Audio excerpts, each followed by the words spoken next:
In sociology and philosophy, agency is the capacity of an actor to act in any given environment. The capacity to act does not at first imply a specific moral dimension to the ability to make the choice to act, and moral agency is therefore a distinct concept. In sociology, an agent is an individual engaging with the social structure. Notably, the primacy of social structure versus individual capacity with regard to persons' actions is debated within sociology. This debate concerns, at least partly, the level of reflexivity an agent may possess.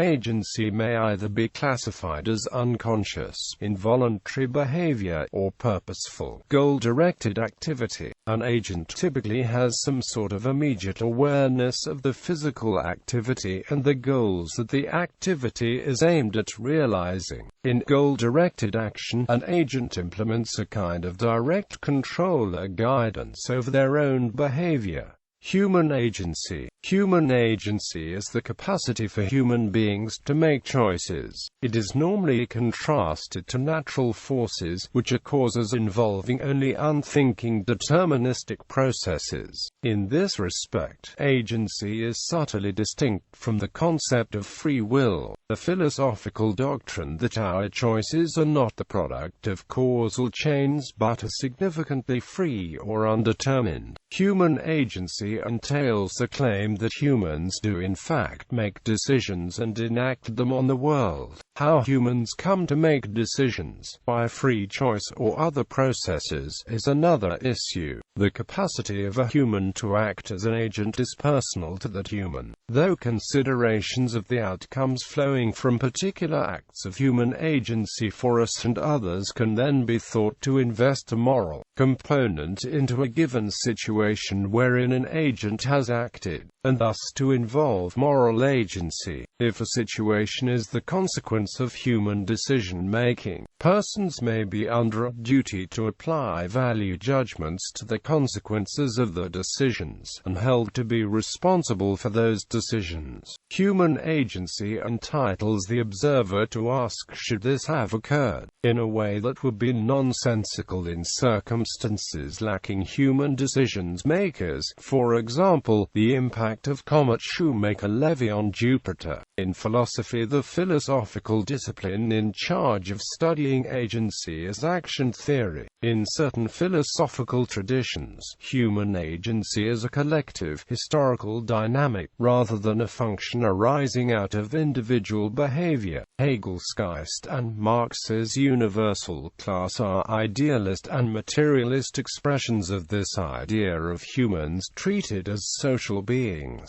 organized to act in concert. Also look at the debate, philosophically derived in part from the works of Hume, between determinism and indeterminacy. Structure and agency forms an enduring core debate in sociology, essentially the same as in the Marxist conception. Agency refers to the capacity of individuals to act independently and to make their own free choices based on the will, whereas structure refers to those factors that seem to limit or influence the opportunities that individuals have. Non-human agency. There has been some study into whether or not non-physical social entities are agentive entities. According to one theory, even though such entities cannot directly act in physical ways, they should nevertheless be considered agentive entities because of their ability to act through representative physical agents.